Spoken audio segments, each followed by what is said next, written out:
중요한 것은 세 번째입니다. 세 번째. 세계관의 유형들에 대한 이야기인데요. 제가 이거 7가지로 설명을 좀 해볼게요. 세계관은 이외에도 많이 있습니다. 이외에도 있는데 이원론적 세계관, 이원론적 세계관, 다원론적 세계관도 있고 이 표현 안 해놨죠? 예, 여기서 제가 제외시켜놨어요. 아셨습니까? 예, 그러나 오늘 제가 지금 제시한 7가지 정도는 좀 정리해서 갖고 계실 필요가 있습니다. 1번, 2번, 3번, 4번 1번과 2번은 같이 봐야 되는 거고 3번, 4번은 또 같이 봐야 되는 거예요. 각각 다른 세계관이지만 그렇습니다. 첫 번째 보면은 관념론적 세계관이 있습니다. 이건 뭐냐? 인간의 의식이 실제로 있다는 거예요. 관념적이다. 이것은 아이디얼리티하다. 실제로 있다는 거죠. 여러분, 의식이 있습니까? 없습니까? 있습니다. 있죠. 의식은 있습니다. 잠자면서도 의식이 있다는 거죠. 우리는 의식이 있다는 걸 인정해요. 그것을 인정하면 세계관이 달라져요. 아, 나는 의식이 있는데 의식대로 살아야지. 내 마음대로 살지 말고 멋대로 살지 말고 정말 바르게 내가 의식적으로 옳다라고 하는 가치가 부여된 것을 내가 한번 잘 살아가 봐야지 라고 생각하고 그 사람은 날마다 일정을 짜요. 몸이 가는 대로 생각하는 게 아니고 생각하고 몸을 가는 거예요. 생각을 먼저 해요. 생각을 먼저 하고 몸이 가는 그런 사람입니다. 이런 사람을 관념론적 세계관이라 한다 하는 거죠. 대표적인 사람 제가 제시해놨잖아요. 플라톤, 헤겔 이런 사람입니다. 헤겔은 가이스트라고 하는 절대정신, 즉 신을 이야기합니다. 신이라고 하는 것은 절대적 존재다. 그래서 신이 세계를 움직인다. 세계의 주인은 신이다. 이런 이야기를 합니다. 헤겔은 그런 역사 발전에 있어서 가이스트, 신을 빼고는 할 수 없다. 모든 역사는 신이 의지하는 대로 움직여진다. 이런 생각을 하고 있습니다. 플라톤은 바로 여기서 플라톤이 말하는 관념론이라고 하는 것은 아이디어, 이데아. 그래서 영어로 아이디어고요. 아이디어. 그 아이디어는 어디서 왔느냐? 생각에서 왔죠? 즉 어떤 것을 생각하는 데서 왔을까요? 이데아를 생각하는 데서 옵니다. 그래서 그리스어로 이데아입니다. 그리스어로 이데아인데 영어로는 아이디어가 거기서 나온 거예요. 같은 개념은 아닙니다. 이데아와 아이디어는 다릅니다. 아이디어는 생각입니다. 이데아는 본체입니다. 본체. 그러니까 본질입니다. 즉 신적인 것을 말합니다. 형상과는 조금 다릅니다. 형상이라고 하는 것은 에이도스라고 하는 게 그리스어로, 에이도스라고 하는 것은 아리스토텔레스의 말입니다. 아리스토텔레스가 말하는 에이도스와 플라톤이 말하는 이데아는 좀 차이가 있습니다. 사람과 원숭이 차이처럼 다 같이 유인원의 범주에 넣죠. 넣는 이유가 뭐예요? 다 한 지문이 있다는 거예요. 원숭이도 지문이 있어요. 사람도 지문이 있죠. 또 원숭이도 직립보행해요. 고릴라는 이렇게 걷지만 이렇게. 그리고 두 발로 걷잖아요. 사람은 쫙 완벽하게 걷고 그 약간의 차이가 있단 말이에요. 유인원도 약간의 의사소통을 해요. 말로. 사람도 유창하게 말을 해요. 영어도 하고 불어도 하고 독일어도 하고. 저는 우리나라 대통령이 중국 가서는 아마 중국말 딱 하고요. 불어가 가서 샤슈핀 하더란 말이에요. 영국 가서는 굿모닝 하더라고요. 그러니까 한국 와서는 여러분 하더라고요. 최소 4개국은 하잖아요. 오우, 박총. 최고예요. 그죠? 정말 멋지지 않습니까? 네, 너무 멋있어요. 대한민국의 국력이 네. 세계적으로, 야, 대한민국 실력 있구나. 이렇게 딱, 우리 전에 이안비 대통령이 영어를 잘해야 됩니다. 막 떠들었는데 이분 발음은 안 좋았어요. 네, 발음이 안 좋았다. 이분 우리 박 대통령은 발음 좋더라고요. 섬세하고 우리 한국을 문화적으로 품격 있게 보여주더라고요. 나는 그 점에 대해서 굉장히 잘했다라고 생각합니다. 자, 어쨌든 간에 이 유인원이라고 하는 범주 속에 사람도 들어가고 원숭이도 들어가는데 다르다. 확실히 차이가 있다. 원숭이도 도구 씁니다. 여러분만 도구 쓰는 거 아십니까? 일본에 원숭이가 살고 있어요. 성은 뭐죠? 원이에요. 이런 원숭이고. 근데 그 일본 원숭이한테 관광객이 고구마를 선물로 던져준 거예요. 고구마를. 그런데 어느 날 이 고구마가 뚜루룩 굴러가지고 바다로 풍덩 빠졌어요. 바다로 풍덩 빠졌는데 그 고구마를 안 건져 먹을 줄 알았는데 원숭이가 가서 건져가지고 먹기 시작했어요. 빠진 고구마를. 맛이 어땠을까요? 1번 짭조름, 2번 따뜻럼, 3번 뜨뜨러 잡초름이에요. 그러니까 고구마의 맛보다는 좀 다른 맛을 원숭이가 알게 된 거예요. 그래서 그 다음부터는 원숭이가 고구마를 받으면 들고 가서 바닷물을 찍어보기 시작하는 거예요. 그것을 보고 그 지역에 사는 원시 가문 전체가 다 그렇게 하기 시작했다는 거예요. 이해되시죠? 그러니까 원숭이도 학습 효과가 있다는 거죠. 여러분, 원숭이 자전거 가르치려면 잘 탑니다. 자전거 잘 타요. 아주 원숭이가 자전거 잘 타고 오토바이도 타는 수가 있어요. 원숭이가. 아마 원숭이 훈련시키면 자동차도 몰걸요? 훈련만 되면. 그렇죠. 저 태국 같은 데 가보세요. 코끼리가 그리입니다. 탁탁 이 파레트에다가 붓 하나 지주면 턱턱 찍어가지고 턱턱 그려요. 하나에 30달러 달라고 그러나 코끼리 그림. 그래서 어떤 사람은 그걸 사다가 집에다 붙여놓고 피카소 그림 그랬다. 자, 어쨌든 그런 원숭이도 있죠. 또 어떤 원숭이는 개미를 잡아먹는데, 개미집이 외국에는 크잖아. 아프리카 같은 데는 개미집이 우리 한 2키, 3키 돼요. 거기에 개미가 어마어마하게 많아요. 그 개미를 어떻게 잡아먹는가 봤더니 나무 작대기를 가서 막 꺾어요. 이렇게 굵어요. 그러면 그 꼬챙이가 되잖아요. 나무 작대기. 그걸로 거기를 쑤셔요. 개미집을. 그러면 개미들이 승질이 나가고 달라붙을 거 아니에요. 거기에. 그러면 싹 꺼내요. 그래가지고 이렇게 먹어요. 그래 먹다 보니까 요거보다는 침을 발라가지고 하면 더 잘 붙는 걸 알았어요. 개미가. 근데 그 다음에 침을 잔뜩 묻혀요. 쫙 묻혀가지고 탁 개미집에 넣어서 개미를 유인을 해요. 그러면 개미가 한 바가지 붙어요. 거짓말 조금 못해서. 그러면 싹 그냥 입에다 툭툭툭 틀어놓어요. 이것을 다른 동물들이 못하는 거예요. 다른 동물들. 물론 새들 가운데 보면 아주 지혜로운 새는 호두 있잖아요. 호두 같은 걸 물고 흔들어가서 탁 떨어뜨리면 땅바닥에 떨어져서 박살이 나죠. 그래서 그걸 끄집어내 먹는 새들도 있다고 해요. 그런데 어쨌든 그거와는 조금 유인은 달라요. 확실히 고등동물이에요. 원숭이도 도구를 쓴다. 원숭이도 일정한 간단한 심볼을 가지고 의사소통한다. 하지만 사람처럼 유창한 기호를 쓰지 못한다. 따라서 사람과 원숭이는 같은 부분이 있음에도 불구하고 다른 부분이 많다. DNA는 한 3% 차이가 난다고 하죠. 그 차이지만 바로 그럽니다. 제가 지금 설명드린 것은 이 플라톤이 이야기하는 그런 세계관에서 그가 말하는 에이도스와 이데아는 차이가 있다.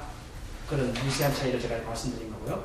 그 다음에 칼 막스는 바로 관념론적 세계관에 대해서 반대하는 입장입니다. 무슨 소리야? 아니, 어디 그런 게 있어? 없어. 오직 물질만이 전부야. 물질이 전부고 물질만 있어. 라고 말하는 거예요. 그게 누구라고요? 칼? 예. 칼 막스는 막 쓸어버려요. 칼로. 막 쓸어버려요. 아니, 그거 없어. 자, 내가 보여줄게. 잘라볼게. 하고 막 쓸어버려요. 쓸어버리니까 봐. 쪼가리밖에 없잖아. 더 쓸어볼까? 하고 막 잘라주니까 봐라. 먼지밖에 없잖아. 여기 뭐가 있냐? 여기 생명이 있냐 없냐? 봐. 생명이 있어 없어? 없잖아. 있으면 지가 움직일 텐데 내가 풀어볼까? 풀어보니까 불 날아가는 거예요.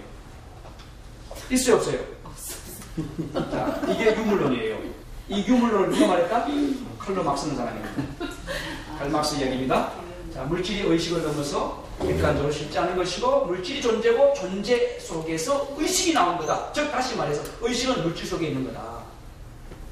칼 막스의 이야기에서 심장이 의식을 갖고 있다는 이야기가 일맥상통하는 거예요. 유물론적 사상이 그렇습니다.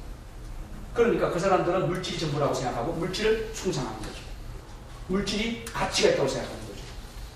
그래서 그걸 자꾸 추구하다 보니까 세상을 움직이는 힘은 물질에 있다. 즉 물질을 사고 할 수 있는 것이 화폐잖아요. 자본이죠. 그래서 자본론을 강조하는 거죠. 이 자본론을 강조하다 보니까 세상을 둘로 딱 나누죠. 자본을 가진 놈들과 자본을 못 가진 놈들이라고 말해요. 가진 사람들, 그것을 유산층이라고 말하고 못 가진 사람들을 무산층이라고 하고 그 사람들을 프롤레타리아라고 말하죠. 그래서 그 사람들을 라이엇, 혁명을 일으키죠. 예. 그게 1907년에 일어났던 거죠. 러시아 혁명. 여러분 그때 대단한 겁니다. 그 크렘을 궁 바로 옆에 돌아가면요. 왼쪽으로 쭉 돌아가면 마차가 있어요. 바로 모스크바 대학 옛날 역사적으로 오래된 모스크바 대학 원래 있던 장소 바로 길 건너편에 있습니다. 거기에 가면 마차 그러니까 마구간이 있어요. 러시아 황제의 마구간이 있어요. 그 마구간에 러시아 황제가 타는 또는 그 공주나 왕비가 타는 말들을 키우는 것이에요. 가만히 보니까 제정 러시아 시대 때 자기들은 굶어 죽는데 황제의 말은 하루에 3끼를 다 먹어요. 그리고 뭐 가끔 초코파이도 먹고 뭐 사이다도 먹고 가슴이 답답할 때도 탁 트이는 긴 사이다도 먹는 것 같아요. 모르긴 모르지만. 그러니까 이럴 수 있느냐. 우리 러시아 사람들이 저 황제의 그 말보다 못하단 말이냐 하고 그 앞에서 마차 위에 올라서 가지고 우리 이러면 안 돼! 하고 떠드는 거예요. 그 말에 사람들이 흔들렸어요. 그래서 러시아 혁명이 그때 다 잡혀가죠. 잡혀가가지고 뭐 화형도 당하고 사형도 당하고 황제가 완전히 러시아 마지막 그 황족이 멸족되죠. 싹 멸종되고 공산주의가 딱 집권하면서 다 풀어가지고 같이 황제의 것이 아니라 우리 모두의 것이라고 시작한 것이 공산주의죠. 그러니까 그 당시 사람들한테는 공산주의가 최고였죠. 자기들은 굶어 죽는데 뺏어가고 그거 주니까. 여러분 모스크바 가시면 박물관 꼭 가보세요. 박물관 가보면요 굉장히 소중한 것들이 많아요. 정말 러시아가 부자 나라였다 하는 것을 알 수 있습니다.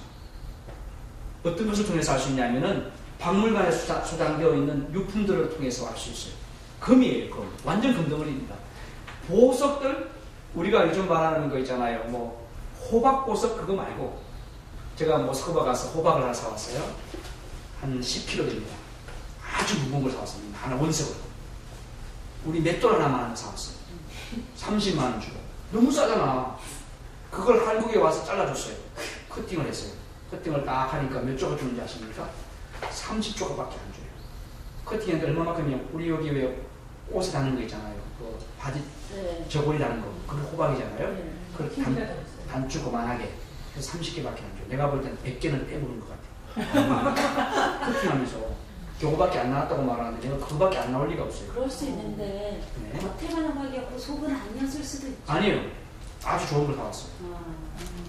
아주 장미품질. 근데 호박은 우리나라에서 보석으로 보죠. 보석으로 안 봐요. 여러분 대만 가시면 대만 가면 반드시 주얼리샵에 갈 수 있어요. 가면 대만 사람들이 가장 잘 파는 그 주얼리가 뭐냐면 캐치아이죠. 고양이 눈 보석 있잖아요. 왜 보면 가운데 눈 2개 줄가 있는 거.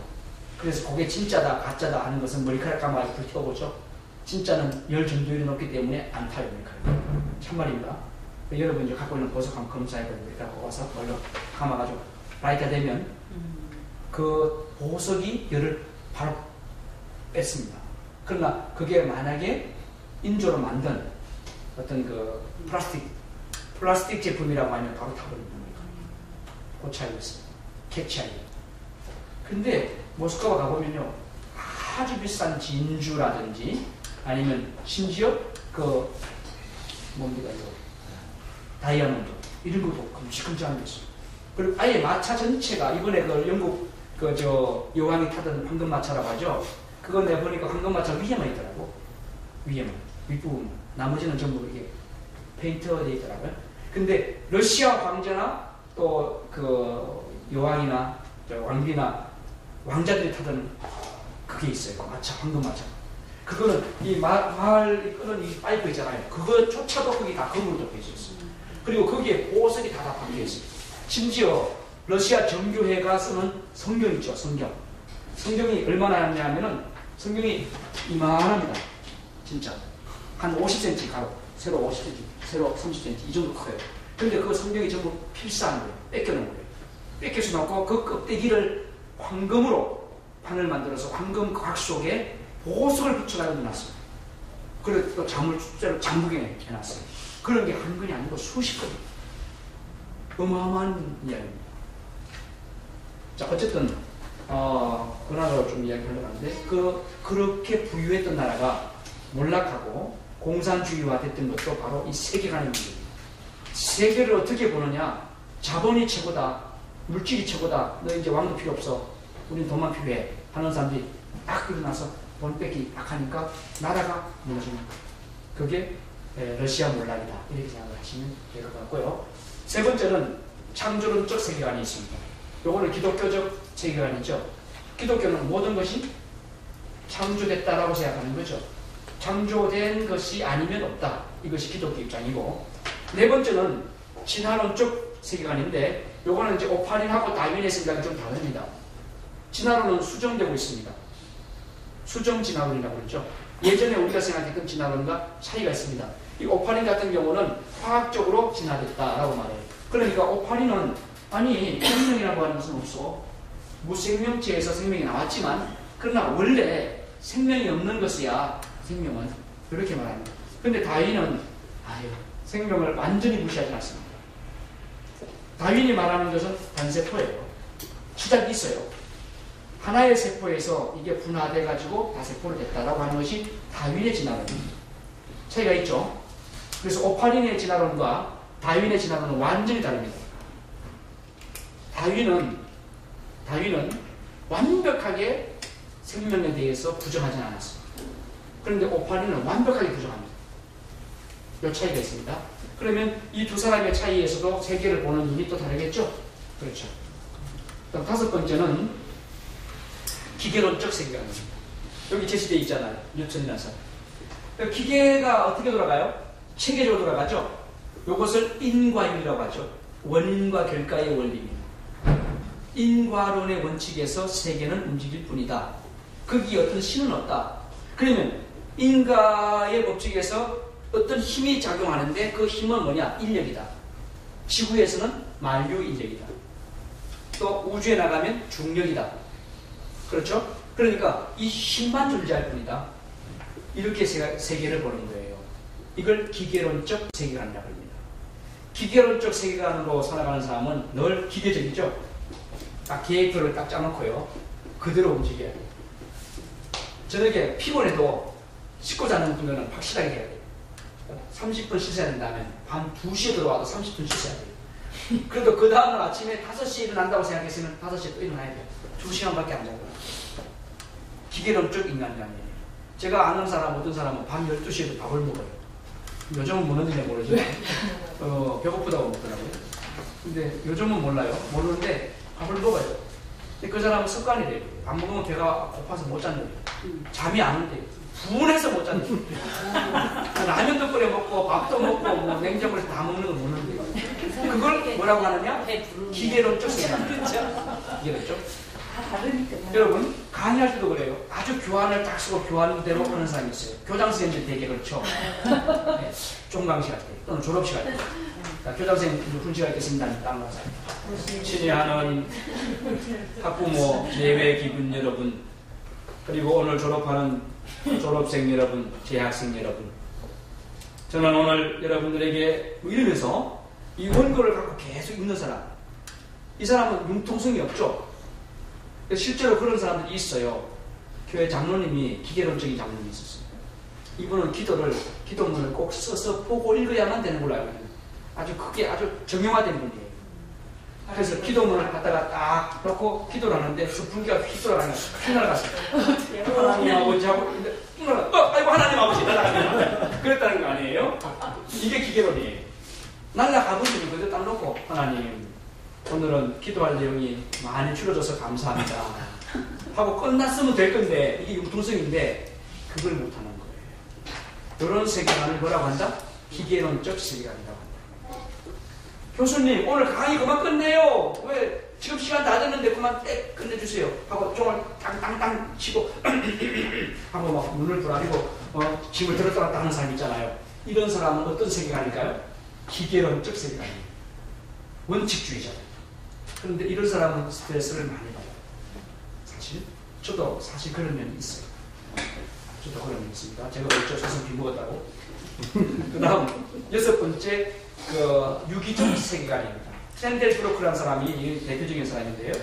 이 사람은 뭐냐 하면 자연은 스스로 성장과 발전 그리고 발생 이런 것을 일으킨다 이겁니다. 자연은 스스로 한다 이겁니다. 이걸 유기적 세계관이라고 해요.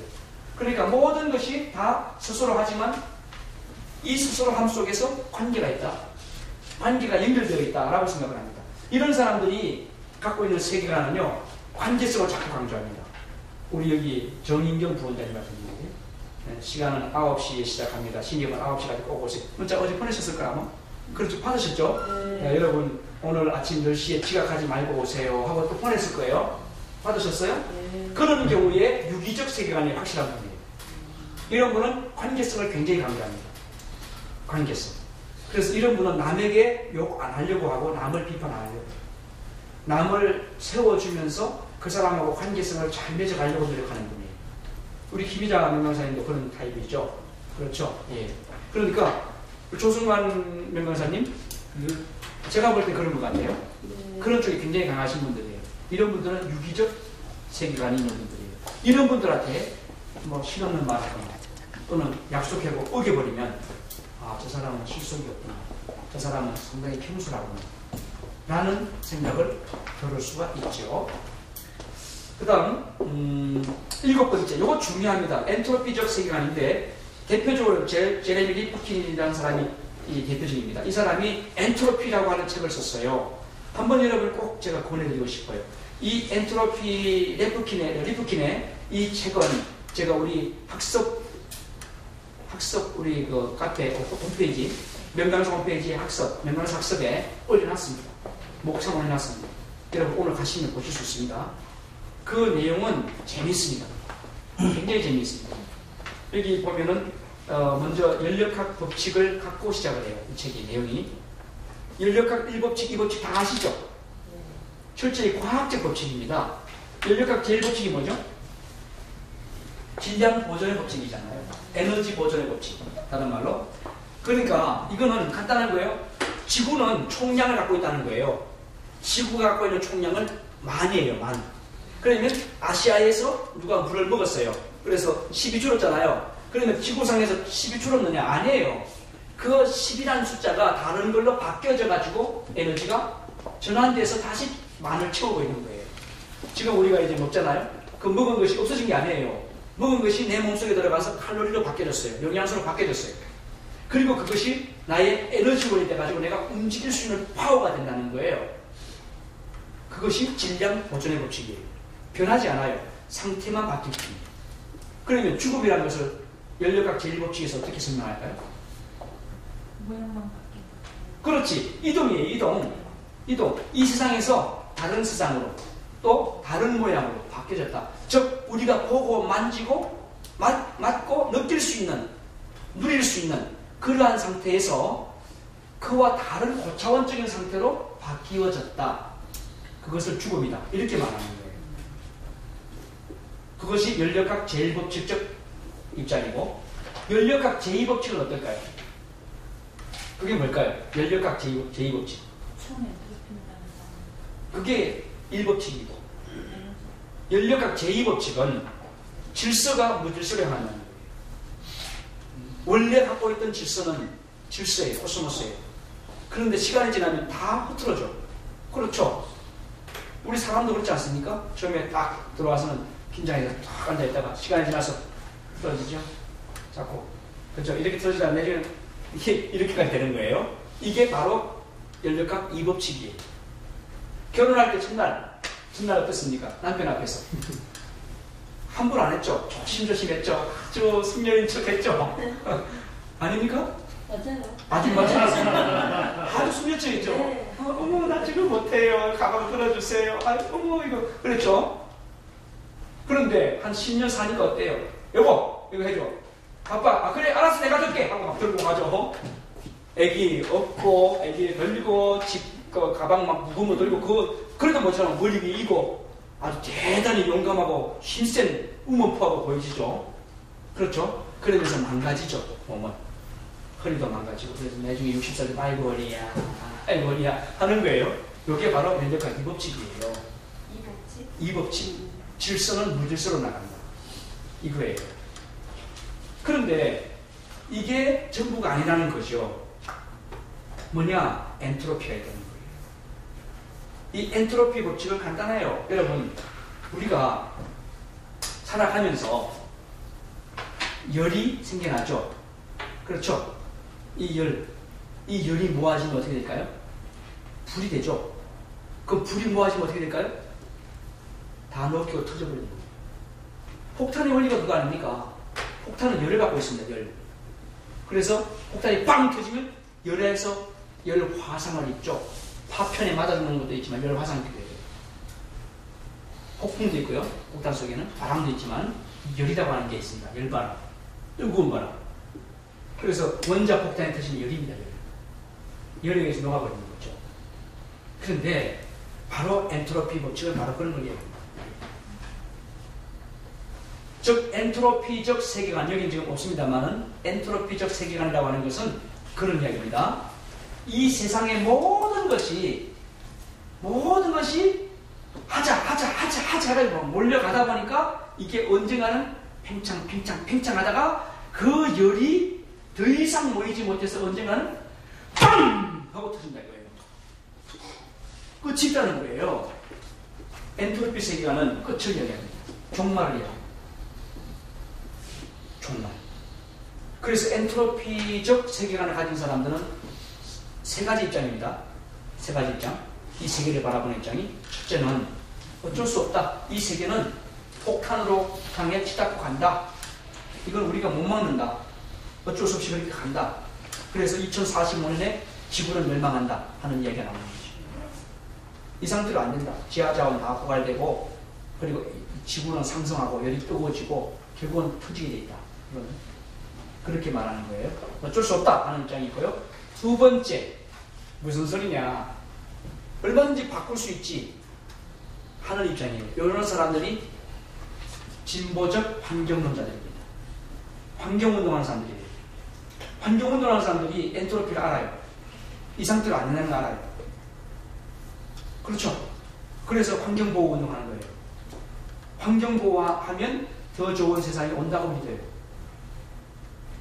자, 여러분, 사실 이 엔트로피 법칙, 그러니까 이 엔트로피적 세계관을 가진 사람들은요, 이 세계 문화와 문명에 대해서 긍정적으로 볼까요? 부정적으로 볼까요? 예? 부정적으로 봅니다. 마치 미국의 히피들 같아요. 이 세상은 사람들이 자꾸 만들어서 피곤하다 이거예요. 사실은 편리한 것 같은 세상이 됐죠. 지금 문화 문명 편리하죠. 편리합니까? 아니에요. 오히려 불편한 거예요. 여러분, 예전에 우리나라에 1980년인가 그때 이만한 무전기가 된 핸드폰 나왔어요. 가입비 120만 원. 제가 그때 가입했다는 거 아닙니까? 갖고 있어요.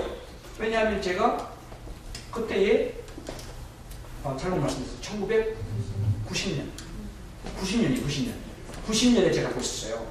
그때 제가 전사도시락 이래가지고 도시락 공장 만들어서 할 때 그때 비즈니스 했단 말이에요. 옥천군에서. 그러다 보니까 그 사업을 할 때 핸드폰이 필요했어요. 삐삐가 바뀌더라고. 그 핸드폰이 있을 때만 해도 핸드폰이 하루에 10건 이상 안 왔어요. 그냥 들고 다닌 거예요. 무거운 거. 폼으로. 그리고 그 무거운 거 하나 들고 다니면요, 4시간, 배터리 4시간밖에 안 갔어요. 충전. 그렇죠? 네, 그리고 누가 또 딱 그러고, 여보세요! 일부러 사랑했다니까요. 그때는. 왜? 하루에 10번도 안 오니까. 근데 지금 어떻습니까? 계속 오죠? 그럼 여러분 어떻게 해야 돼요? 계속. 밥 먹다가, 여보세요, 나 밥 먹어요. 좀 이따 해줄게. 또 여보세요, 나 좀 이따 해줄게. 이게 일상화예요. 그러다가 띵동 문자 오죠. 요게 또 진화해가지고 카톡까지 오네요. 카톡 그러니까 요것도 받아야 되잖아요. 그렇죠? 이놈의 핸드폰 하나가 우리 발목을 붙잡아놔고 있어. 24시간, 너 지금 어디 있나? 동영상 틀어봐. 그 자리 한번 보여줘봐. 지금 그게 방인가 바깥인가 보자. 돌려봐. 이래서 내가 어디 가서 있는가를 확인하기가 너무 쉬운 세상이 되어버렸어요. 얼마나 불편합니까? 편리한 것 같이 불편한 거예요. 그러니까 또 문자가 오잖아. 문자 띵동 하고 문자 오니까 강영일 교수님이 문자를 보냈어. 예입니다. 김용진 원장님 아침 드셨나요? 내가 받았는데 안 보낼 수가 없잖아. 또 답을. 이러면 또 안 될 거 아니에요. 그러니까 예, 존경하는 부원장님 저 아침 먹었습니다. 그러고 보내면 또 그렇잖아요. 감사합니다가 있습니다. 감사합니다 쓰다가 보니까 또 잘못 써요. 감사합니다. 그러면 또 실수했으니까 다시 또 문자를 보내. 아이고 실수했습니다. 감사합니다인데요. 또 이렇게 보내야 되는 거예요. 그러면 또 강영일 교수님은 또 답을 또 보내야 돼요. 괜찮습니다. 그렇죠. 이놈의 핸드폰이 지나가는 바람에 우리만 피곤해지는 거예요. 안 그래요? 바로 그거 이야기하는 거예요. 이 세계관은 그런 이야기합니다. 우리가 불과 100년 전만 해도요, 아니 200년 전만 해도 산업혁명이 일어나기 전에는 농사 짓고 살았잖아요. 그러면 봄에 씨앗 뿌리고 풀 뽑고 가을에 추수해서 겨울에 놀아요. 그래도 먹고 살았어. 조금 배고팠지. 좀 추우면 나무 좀 많이 해다 떼면 뜨끈뜨끈하게 살았어요. 자는 건 진짜 없어. 아니 찬물에서 세수했지. 그러나 큰 문제 없었다고. 그런데 지금 집에서 방 안에서 수도 탁 틀고 뜨거운 물 풀풀 나오고 방 안에서 응가 나오고. 아파트가 그거 아닙니까? 여러분 지금 방에서 당하잖아요. 방에서. 웃기는 세상 아니에요? 편할 것 같죠? 옛날에 나무 한 짐 하다가 부엌에 아궁이 막 연기 내면서 눈물 흘리면서 불 떼가지고 밥하고 그래서 밥보다 먹고 했던 그 시절이 아니고 이제는 어떤 딱 누리면 30분 뒤에 띠리릭 하고 밥이 돼 있어요. 굉장히 편한 것 같죠? 그런게 아니에요. 그런 것이 생김으로써 우리는 또 돈을 벌여야 돼요. 왜? 전기세를 벌어야 될까요? 자동차 타고 옛날에 걸어 다닐 때는 차비가 필요 없으니까 돈 안 벌어도 됐는데 요즘은 차를 너도 타니까 차를 내가 타니까 한 달에 50만 원 이상 보험료, 기름값, 차량 유지비 나가잖아요. 그 돈을 벌어야 될 거 아니에요. 그러니까 또 열심히 또 일해야 되는 거예요. 돈 벌으려고. 그럼 돈 벌려고 하다 보니까 또 돈을 써야 될 거 아니에요. 밥도 사줘야 되고 거래처도 만나야 되고 그러니까 돈을 더 벌어야 되니까 또 더 써야 되는 거예요. 그러니까 요 순환고리에 우리가 걸려든 거야. 이게 현대인들의 딜레마예요. 바로 그런 것을 엔트로피적 세계관을 가진 사람들이 비판하는 겁니다. 결국은 우리가 사는 세상이 피곤하다는 거죠. 잘 못됐다는 거죠. 이해하시죠? 네. 그래서 자연으로 돌아가자 하는 루소 같은 사람이 등장하는 겁니다. 엔트로피적 세계관을 가진 사람들이 많아지고 있습니다. 그래서 우리가 이 문명에 대해서 또는 문화에 대해서 이 문화가 잘 될 거라고 하는 낙관적 관점, 세 번째 관점. 첫 번째는 부정적이다. 큰일 났다. 이제 망한다, 세상. 완전히 우리는 절망적이다 하는 절망적 관점이 있고, 두 번째는 긍정적 관점. 그런데 그것은 환경운동. 환경운동을 통해서 우리가 점진적으로 개선할 수 있다. 어느 정도까지는 하는 그런 긍정적 차원이 있는가 하면, 세 번째는 옵티미즘. 낙관주의. 완전한 낙관이에요. 걱정하지 마. 우리가 얼마든지 이 문명을 통해서 더 나은 세상으로 갈 수 있어. 토마스 무어가 말했던 유토피아는 확실히 이루어져 라고 자신감 가져라고 말하는 그런 사람들. 그 사람들은 과학기술주의자가 됩니다. 테크놀로지죠. 과학기술주의를 맹신해요. 그래서 이런 사람들은 뭐라고 말하는지 아세요? 2045년에 지구 멸망한다고 걱정하지 마세요. 그 전에 다 우리가 대응책을 만들어낼 수 있어요. 그래서 유전자 복구할 거예요. 병든 유전자 복구해서 다 세포 재생하고 죽은 사람도 살려낼 수 있으니까 걱정하지 마세요. 과학을 믿으세요. 라고 이야기하는 사람들이 나오는 거예요. 과학주의자들, 과학기술주의자들, 이런 사람들은 이 세 번째 유형이 되는 거예요. 그러니까 엔트로피적 세계관에서도 세 번째 유형이 있다는 거죠.